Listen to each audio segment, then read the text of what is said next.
Hello students.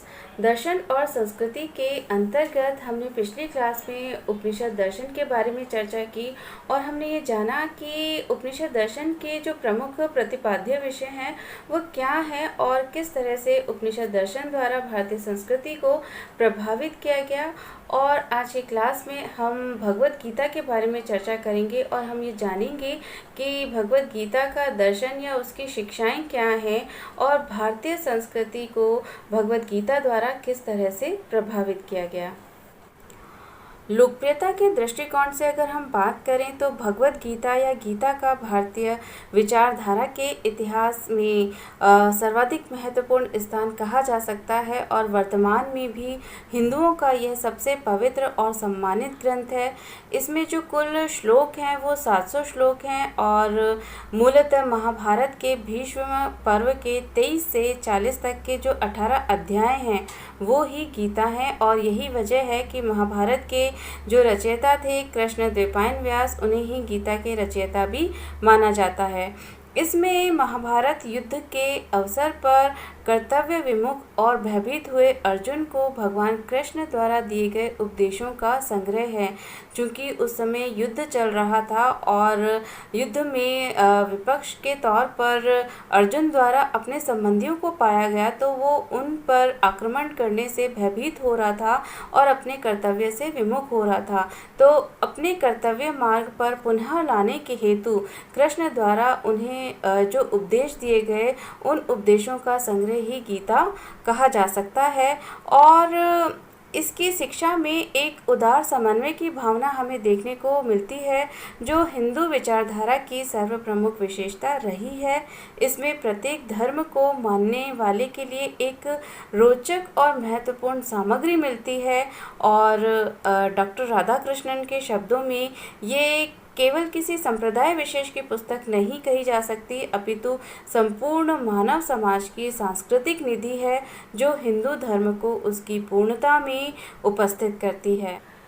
Gita का उपनिषदों के साथ घनिष्ठ और गहरा संबंध है और प्रत्येक अध्याय के अंत में इसे गीता नाम का उपनिषद कहा गया है। वैष्णवीय तंत्रसार के एक श्लोक के अंतर्गत जो उपनिषद और गीता का संबंध है उसको बहुत ही सुंदर ढंग से व्यक्त किया गया है, जिसके अनुसार सभी उपनिषद गाय हैं, कृष्ण उन्हें दूहने वाले हैं, अर्जुन बछड़ा है, बुद्धिमान लोग पीने वाले हैं और अमृत रूपी गीता ही दूध है। तो इससे ये स्पष्ट है कि गीता ने अपने आदर्श उपनिषदों से ही ग्रहण किया, लेकिन उन्हें महाभारत कालीन परिस्थितियों में नए और शक्तिशाली ढंग से प्रस्तुत किया। और इसका जो मुख्य लक्ष्य है वो है मानव जीवन की विविध समस्याओं को समझाते हुए मनुष्य को कर्तव्य मार्ग पर प्रवृत्त करना और सदाचार को प्रोत्साहन देना। गीता के अंतर्गत चरम लक्ष्य अर्थात मोक्ष या ईश्वर प्राप्ति हेतु 3 मार्ग बताए गए हैं, कर्म योग, भक्ति योग और ज्ञान योग। तो सर्वप्रथम हम बात करते हैं कर्म योग की, जो कि गीता में उल्लिखित महत्वपूर्ण अवधारणा है और गीता की शिक्षा का केंद्र बिंदु भी इसे कहा जा सकता है। कर्म योग, कर्म और योग इन 2 शब्दों का समन्वित रूप है।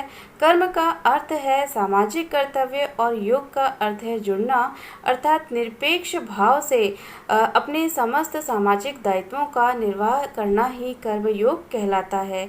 गीता में कर्म का प्रयोग प्रधानतः इस समय विभिन्न वर्णों के साथ संयुक्त कर्तव्यों के अर्थ में हुआ है, अर्थात जो व्यक्ति जिस वर्ण का है और उसके जो कर्तव्य निर्धारित किए गए हैं उन कर्तव्यों का परिपालन ही कर्म योग है।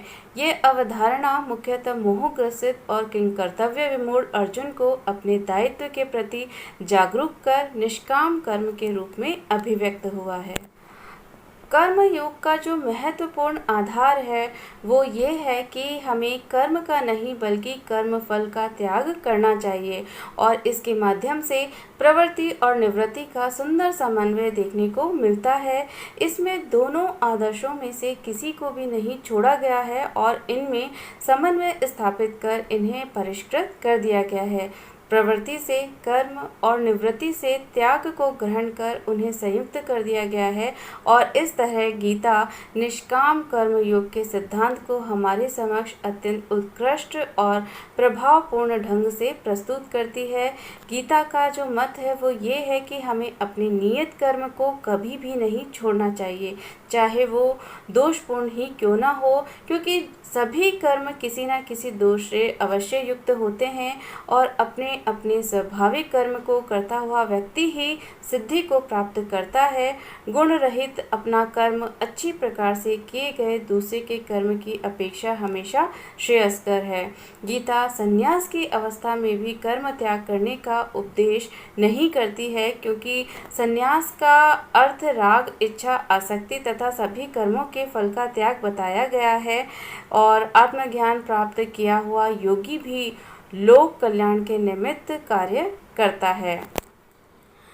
गीता में हमें स्थित प्रज्ञ की महत्वपूर्ण अवधारणा भी दिखाई देती है और स्थित प्रज्ञ गीता में विहित पूर्ण मानव का आदर्श है, जिसकी बुद्धि प्रत्येक परिस्थिति में स्थिर रहती है और जो स्थित प्रज्ञ मनुष्य है वो मन में स्थित संपूर्ण कामनाओं को त्याग देता है। सुख दुख, राग द्वेष, लाभ हानि, इच्छा अनिच्छा आदि का उस पर कोई प्रभाव नहीं पड़ता। वो शुभ और अशुभ कर्मों के फल का त्याग करने वाला होता है। चरम लक्ष्य प्राप्ति हेतु गीता में ज्ञान योग को भी महत्वपूर्ण स्थान प्रदान किया गया है और इसके अनुसार इस संसार में ज्ञान से बढ़कर कोई दूसरी पवित्र वस्तु नहीं है। कर्म योगी का आदर्श आत्म साक्षात्कार है, जो ज्ञान के बिना असंभव है। ज्ञान योग में बताया गया है कि ज्ञान की अग्नि सभी कर्मों को जला देती है। कृष्ण ने ज्ञानी को साक्षात अपना स्वरूप ही बताया है। गीता में ज्ञान को सर्वोच्च प्राथमिकता देते हुए बताया गया है कि सांसारिक वस्तुओं से सिद्ध होने वाले यश से ज्ञान रूपी यज्ञ सभी प्रकार से श्रेष्ठ है, क्योंकि जो संपूर्ण कर्मों की पराकाष्ठा है वो ज्ञान ही है।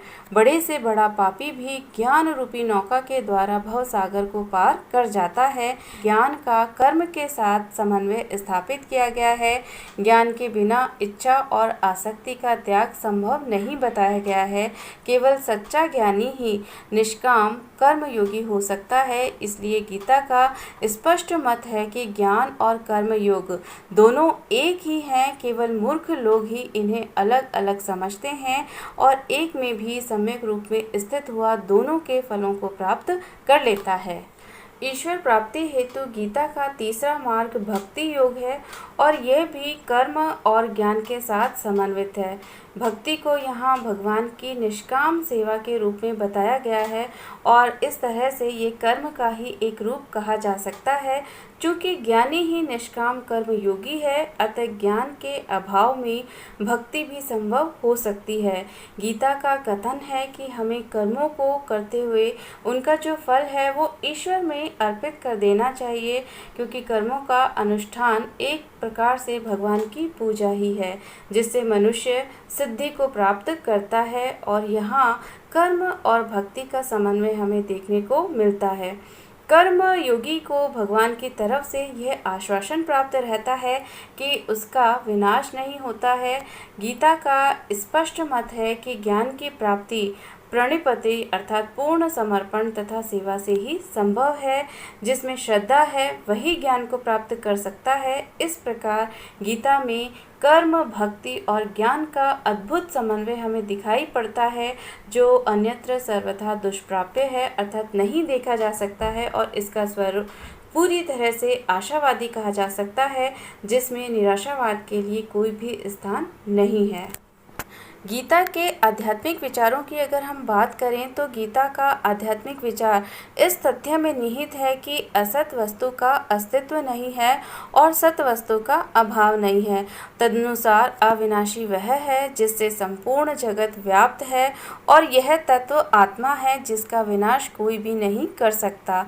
यह शरीर नश्वर है, आत्मा न जन्म लेता है न मरता है। यह अजन्मा, नित्य, शाश्वत और पुरातन है। शरीर के के नाश होने पर भी आत्मा का नाश नहीं होता है। जिस प्रकार मनुष्य पुराने वस्त्रों को त्याग कर नए वस्त्र धारण करता है, उसी प्रकार यह पुराने शरीर को त्याग कर नया शरीर धारण कर लेता है और यह सभी के शरीर में सदा ही अवध्य है। गीता में ब्रह्म के सगुण और निर्गुण दोनों ही रूपों की विवेचना की गई है, लेकिन सगुण को निर्गुण की अपेक्षा अधिक श्रेष्ठ बताया गया है। वही उपासना का विषय हो सकता है और प्रकृति को संसार का आदि कारण बताया गया है। हमारे जो सभी कर्म हैं वो उसी के गुणों द्वारा संपन्न होते हैं, लेकिन अहंकार के वशीभूत आत्मा जो है वो अपने को उनका कर्ता मानने लगता है।